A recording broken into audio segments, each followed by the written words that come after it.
Hello students, बच्चे ਆਪਾਂ ਈਥਰਸ ਕਰ ਰਹੇ ਸੀ। ਠੀਕ ਹੈ, ਐਂਡ ਮੋਸਟ ਪ੍ਰੋਬੇਬਲੀ ਅੱਜ ਆਪਾਂ ਈਥਰਸ ਕੰਪਲੀਟ ਕਰਨੇ ਆ। ਸੋ ਕੁਝ ਰਿਐਕਸ਼ਨਸ ਆਪਾਂ ਨੇ ਕਰ ਲਈਆਂ ਸੀ ਐਂਡ ਕੁਝ ਰਿਐਕਸ਼ਨਸ ਆਪਾਂ ਹੁਣ ਡਿਸਕਸ ਕਰਨ ਲੱਗੇ ਆ ਬੱਚੇ। ਠੀਕ ਹੈ, ਸੋ ਆਈ ਥਿੰਕ ਆਪਾਂ ਨੇ ਲਾਸਟ ਜਿਹੜੀਆਂ ਰਿਐਕਸ਼ਨਸ ਡਿਸਕਸ ਕੀਤੀਆਂ ਸੀ ਦੇਵਰ ਰਿਐਕਸ਼ਨਸ ਆਫ ਈਥਰਸ ਵਿਦ HI ਜਾਂ ਫਿਰ reaction of ether with water. ਠੀਕ ਹੈ, ਸੋ ਆਪਾਂ ਹੁਣ ਨੈਕਸਟ ਰਿਐਕਸ਼ਨ ਤੇ ਮੂਵ ਕਰਦੇ ਹਾਂ। ਰਿਐਕਸ਼ਨ ਵਿਦ PCl5 यानी कि फॉस्फोरस पेंटाक्लोराइड। ठीक है, सो बिल्कुल सिंपल रिएक्शन है। सो देखो अपने कोल ROR है ईथर्स, ਆਪਾਂ PCl5 ਉਹਦੇ ਵਿੱਚ ਪਾਵਾਂਗੇ। ਦੇਖੋ ਬੌਂਡ ਦੋਨੋਂ ਜਗ੍ਹਾ ਤੋਂ ਟੁੱਟ ਜਾਊਗਾ, ਦੋਨੋਂ R ਦੇ ਨਾਲ ਇੱਕ ਇੱਕ ਕਲੋਰਾਈਡ ਲੱਗ ਜਾਊਗਾ। ਸੋ ਆਪਣੇ ਕੋਲ ਦੋ ਸਿੰਪਲ ਜਾਂ ਡਿਫਰੈਂਟ ਐਲਕਾਈਲ ਹੈਲਾਈਡ ਮੋਲੀਕਿਊਲਸ ਬਣ ਜਾਣਗੇ। ਬਾਕੀ ਸਪੀਸੀਜ਼ ਜੁੜ ਜਾਣਗੀਆਂ, PCl3 ਤੇ ਆਕਸੀਜਨ ਜੁੜ ਕੇ POCl3 ਬਣ ਗਿਆ। Done, fine. फॉर एग्जाम्पल देखो अगर मेरे को डाइमिथाइल ईथर है तो मेरे को दो मॉलिक्यूल्स मिथाइल क्लोराइड दे बन जाएंगे एंड POCl3 बन जाऊगा। एंड सिमिलरली अगर मेरे को इथाइल मिथाइल ईथर है तो अपने को methyl chloride plus ethyl chloride plus POCl3 ready हो जाएगा। Done. So this is all about reaction of ethers with PCl5। Let's move on to the next reaction, reaction with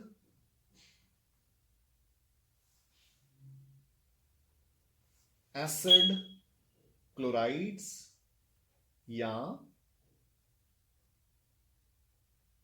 anhydrides. Reaction with chlorides या anhydrides. इस reaction ਨੂੰ ਸਮਝਣ ਲਈ ਬੱਚੇ ਦੇਖੋ ਆਪਾਂ ਈਥਰਸ ਨੂੰ ਅਗੇਨ ਕਿਹਦੇ ਨਾਲ ਕੋਰੀਲੇਟ ਕਰਦੇ ਆਂ? ਐਲਕੋਹਲਸ ਦੇ ਨਾਲ, ਹੈ ਨਾ। ਮਤਲਬ ਆਪਣਾ ਚੈਪਟਰ ਦਾ ਨੇਮ ਕੀ ਹੈ? Alcohols, ਫਿਨੋਲਸ and ਈਥਰਸ। ਸੋ ਦੇਖੋ ਤੁਹਾਨੂੰ ਮੈਂ ਜਸਟ ਹਲਕਾ ਜਿਹਾ ਰਿਵਾਈਜ਼ ਕਰਵਾ ਦਵਾਂ ਕਿ ਆਪਾਂ ਨੇ ਕੀ ਕੀਤਾ ਸੀ ਕਿ ਅਗਰ ਆਪਣੇ ਕੋਲ ਕੋਈ ਐਲਕੋਹਲ ਹੈ ਤੇ ਆਪਾਂ ਉਸ ਨੂੰ रिएक्ट करते हैं विद या तो कोई एसिड क्लोराइड और या फिर कोई एसिड एनहाइड्राइड। तो आपने किया सी कि जिहड़ा इसका आह H पार्ट है it gets replaced by acetyl group या एसाइल ग्रुप। तो इस रिएक्शन आपने कहा सी एसाइलेशन या एसिटाइलेशन। तो अपना प्रोडक्ट बन गया सी, देखो CH3CO ये इधरों आ गया, OCH3 एल्कोहल का आ गया, H इत्थे Cl दे नाल आउट हो गया, इत्थे भी सेम प्रोडक्ट ते जिहड़ा H है वो इहदे नाल आउट हो गया। सो दोनों जगह ते अपने कोल की बन गए? एस्टर्स। डन। हुण यही रिएक्शन आपां ईथर्स दे केस च करनी है। तो देखो सेम चीज है। डन। हुण H की जगह ते इन्नी चीज रिप्लेस हो जाएगी। सो देखो अगर मैं इस दे विच एसिटाइल क्लोराइड पाऊंगा तो CH3 ते Cl मिलके हैलाइड बन जाऊगा तो इधरों एस्टर बन जाऊगा। सेम रिएक्शन, डिटो, कोई फर्क नहीं। एंड सिमिलरली अगर मैं इस दे विच कोई एनहाइड्राइड पावां, ठीक है, तो देखो अगेन ACH3 एन दे नाल जुड़ जू तो एस्टर बन गया। सेम एक मॉलिक्यूल CH3COOCH3। सो दो मॉलिक्यूल्स एस्टर्स दे तैयार हो जाएंगे अगर एनहाइड्राइड बनूंगा। ठीक है ना। सो बेसिकली आप कहना चाहते हैं कि अगर एल्कोहल ते एसिड डेरिवेटिव मिलके एस्टर बनता है तो सिमिलरली ईथर ते एसिड डेरिवेटिव मिलके भी एस्टर ही रेडी हुंदा रहे। Done, I hope. So let's move on to the next reaction. ठीक है, नेक्स्ट रिएक्शन की है बच्चे डिहाइड्रेशन। अच्छा, अपनी इंपॉर्टेंट रिएक्शंस ईथर्स दियां कंप्लीट हो चुकी हैं। सो डिहाइड्रेशन सेम, एल्कोहल्स दी डिहाइड्रेशन कौन करता सी? या तो कॉन्सेंट्रेटेड H2SO4 एट 443 केल्विन या Al2O3 एट 623 केल्विन। तो इसकी डिहाइड्रेशन भी, सो देखो अगर मेरे पास एक ईथर है तो मैं उसको ट्रीट करदा विद एलुमिना एट 600 केल्विन, ठीक है। तो ध्यान नाल देखो, देखो इसनू मैं लिख सकदा ना, ठीक है। एक H इधरों, एक H इधरों ते O मिलके वाटर आउट, की बच गया CH2 CH2 CH2 CH2, सो दो molecules ethene they, done. So this is about dehydration of ethers. Next is reaction with carbon monoxide, ठीक है। reaction with carbon monoxide, so देखो अपने को कोई भी ईथर है तो बस जी ये कार्बन मोनोऑक्साइड है इतने जाके ऐड हो जूगी तो अपने को एस्टर बन जूगा RCOOR dash, done. Again not at all important, ठीक है। So this completes another type of reactions, ठीक है। रिएक्शंस इन्वॉल्विंग अपना जिन्हों आप कहने इधर का पार्ट, ठीक है ना, OR का पार्ट। हाँ जी, हुण बच्चे आप जी नैक्सट रिएक्शन डिस्कस करनी है, दैट इज वेरी इंपॉर्टेंट। सो आपने दो टाइप दी रिएक्शंस कीतियां, एक तो रिएक्शंस इन्वॉल्विंग ईथरियल ऑक्सीजन जिहदे विच आपने कहा सी कि ethers act as Lewis bases. दूजियां टाइप्स डिस्कस कीतियां जिथे RO बॉन्ड दी क्लीवेज इन्वॉल्वड है, जो हुण आपने खत्म कीतियां। हुण थर्ड टाइप ऑफ रिएक्शंस आ जाओ, रिएक्शंस इन्वॉल्विंग एल्काइल ग्रुप्स, ठीक है। And these are very very very very very important. जी आप पहली रिएक्शन डिस्कस करनी है बच्चे, बहुत इंपॉर्टेंट है, action of air in the presence of light. Now this is very important रहे, मैं अगेन कह रहा कि इन्हों बार बार मार्क कर लो, ठीक है।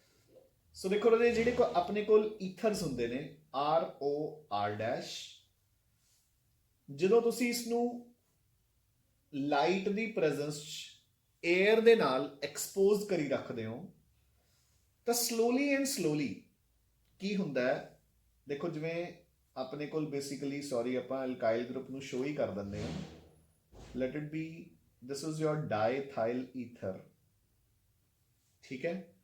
ਜਿਹੜਾ ਆਹ ਐਲਕਾਈਲ ਪਾਰਟ ਹੈ ਇਸ ਦੀ ਆਕਸੀਡੇਸ਼ਨ ਸਟਾਰਟ ਹੋ ਜੂਗੀ ਤਾਂ ਦੇਖੋ ਆਪਣੇ ਕੋਲ कुछ इदा के मॉलिक्यूल्स बन जाएंगे। ਇਹਦਾ एक H है ਜਿਹੜਾ ਉਹ एटमोस्फेरिक ऑक्सीजन के नाल मिलके परऑक्साइड्स बना दूगा, O लिंकेज होगी ना तो ये परऑक्साइड बन गया, देखो O लिंकेज, तो इसकी ऑक्सीडेशन होगी, डन के नहीं। हुण देखो जेडे रजे ये परऑक्साइड्स है, these are explosive in nature, these are explosive in nature, ठीक है।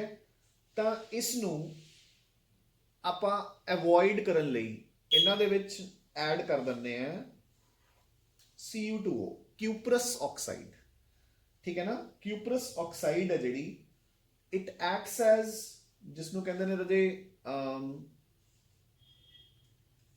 Cuprous oxide, it acts as a negative catalyst for this reaction।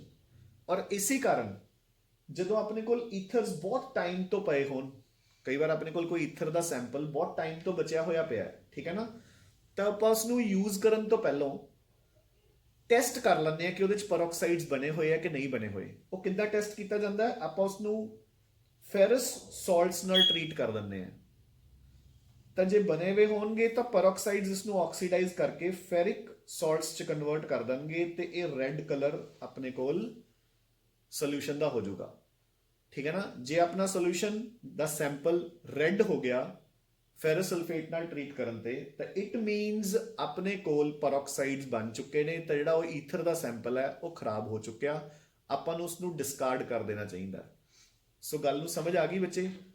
ਆਪਣੇ ਕਹਿਣ ਦਾ ਮਤਲਬ ਕੀ ਹੈ ਕਿ on long exposure to air in the presence of light ethers are oxidized to peroxides which are explosive in nature। ਉਸ ਨੂੰ prevent ਕਰਨ ਲਈ ਆਪਾਂ ਉਹਦੇ ਵਿੱਚ ਪਾਉਂਦੇ ਆ ਕਿਊਪਰਸ ਆਕਸਾਈਡ। ਬਟ ਫਿਰ ਵੀ ਅਗਰ ਕੋਈ ਬਹੁਤ ਪੁਰਾਣਾ ਸੈਂਪਲ ਹੈ ਈਥਰ ਦਾ ਤਾਂ ਆਪਾਂ ਪਹਿਲਾਂ ਇਹ ਚੈੱਕ ਕਰਦੇ ਆ ਕਿ ਉਹਦੇ ਵਿੱਚ ਪੈਰੋਕਸਾਈਡਸ ਤਾਂ ਨਹੀਂ ਬਣੇ ਹੋਏ। ਉਹ ਕਿਵੇਂ ਚੈੱਕ ਕਰਦੇ ਆ? ਫੈਰਸ ਸਲਫੇਟ ਪਾ ਕੇ, ਕਿਉਂਕਿ ਜੇ ਉਹ ਬਣੇ ਹੋਏ ਹੋਣਗੇ they will oxidize ferrous to ferric and a red coloration will be formed। Done? Now, so let's move on to the next reaction under this category। So ਜਿਹੜੀ next reaction है बच्चे, that is halogenation।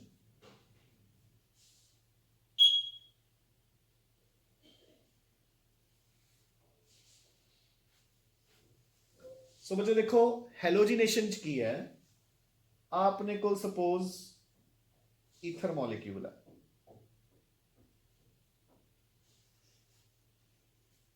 अगर तुसी इसनू chlorine या bromine नाल treat करते हो इन dark, फिर तो 1 by 1 जेडे फंक्शनल ग्रुप के नाल वाले कार्बन दे यानी कि अल्फा हाइड्रोजन्स है सिर्फ वो थोड़े बहुत रिप्लेस होंगे।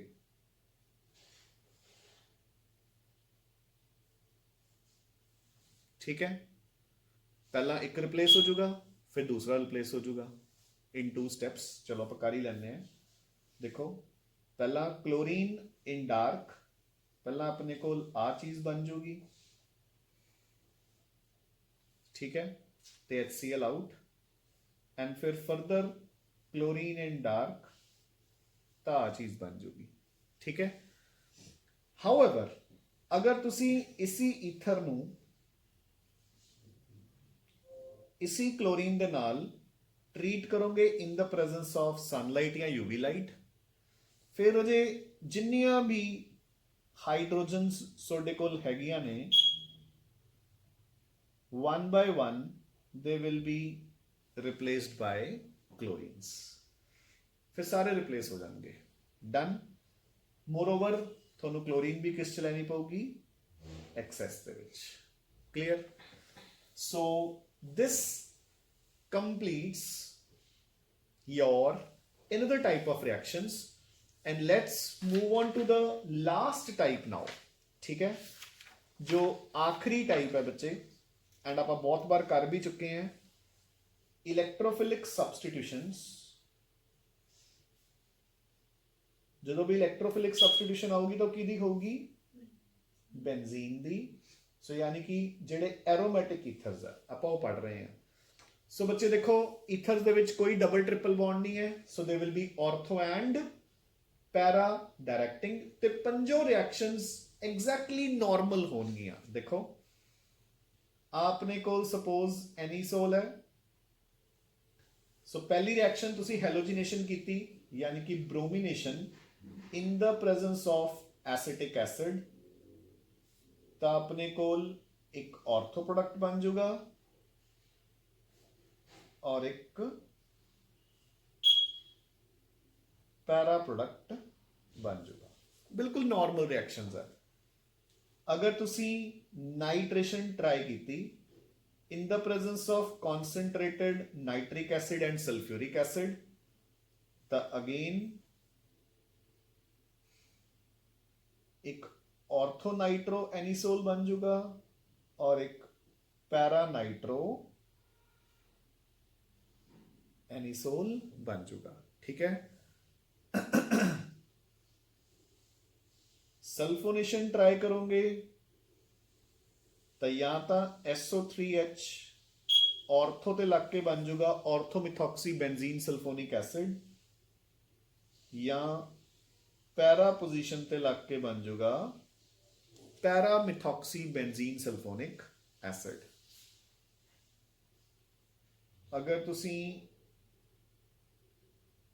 AlCl3 की प्रेजेंस मिथाइल क्लोराइड पाओगे, यानी कि आप की कर रहे हैं फ्रीडल क्राफ्ट्स एल्काइलेशन, ਤਾਂ ਜਾਂ ਤਾਂ ਐਲਕਾइल ਗਰੁੱਪ ਔਰਥੋ ਤੇ ਲੱਗੂਗਾ ਜਾਂ ਫਿਰ ਪੈਰਾ ਤੇ ਲੱਗੂਗਾ। ਐਂਡ ਫਾਈਨਲੀ ਅਗਰ ਤੁਸੀਂ ਇਹੀ ਐਨੀਸੋਲ ਦੀ ਐਸਾਈਲੇਸ਼ਨ ਕਰਦੇ ਹੋ, ਫਰੀਡਲ ਕਰਾਫਟਸ ਐਸਾਈਲੇਸ਼ਨ, ਐਸੀਟਾइल क्लोराइड पाने हैं ਆਪਾਂ ਕੋਈ ਵੀ acid chloride in the presence of AlCl3, ਤਾਂ ਆਪਣੇ ਕੋਲ ਜਾਂ ਤਾਂ ਔਰਥੋ ਤੇ ਐਸਾइल ग्रुप लग जाऊगा और या फिर पैरा ते एसाइल ग्रुप लग जाऊगा तो कीटोन बन जाऊगा। ठीक है ना, नाम की होगा ऑर्थोमिथॉक्सी एसिटोफिनोन या फिर पैरामिथॉक्सी एसिटोफिनोन। डन।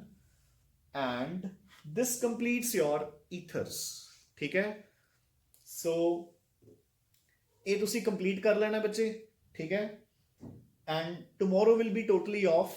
ठीक है, it's happy new year for all of you. ठीक है ना, सो न्यू ईयर ईव है ਤਾਂ ਫਰਸਟ ਵਿਲ ਬੀ ਆਫ। ਆਪਾਂ ਸੈਕੰਡ ਤੇ ਥਰਡ ਨੂੰ ਜਾਂ ਸੈਕੰਡ ਨੂੰ ਇੱਕ ਜਾਂ ਦੋ ਲੈਕਚਰ ਜੋ ਵੀ ਲੱਗਣਗੇ ਵਿਲ ਕੰਪਲੀਟ ਡਾਇਜ਼ੋਨੀਅਮ ਸਾਲਟਸ। ਐਂਡ ਜਦੋਂ ਤੁਸੀਂ 4 ਤਰੀਕ ਨੂੰ ਵਾਪਸ ਆਉਂਦੇ ਹੋ ਤੁਹਾਡਾ ਪਹਿਲਾਂ ਈਥਰਸ ਐਂਡ ਡਾਇਜ਼ੋਨੀਅਮ ਸਾਲਟਸ ਦਾ ਇੱਕ ਟੈਸਟ ਹੋਊਗਾ। ਐਂਡ ਉਸ ਤੋਂ ਬਾਅਦ ਫਿਰ ਆਪਾਂ ਰਿਵੀਜ਼ਨ ਦੇ ਵਿੱਚ ਆਪਣਾ ਨੈਕਸਟ ਚੈਪਟਰ ਹੈ ਜਿਹੜਾ ਕੈਮੀਕਲ ਕਾਈਨੈਟਿਕਸ ਉਹ ਸਟਾਰਟ ਕਰਾਂਗੇ। ਠੀਕ ਹੈ ਰਾਜੇ, so happy new year to all of you. ठीक है ना, and may the new year bring a lot of success to all of us. ठीक है ना, सो थैंक्स अ लॉट बच्चे।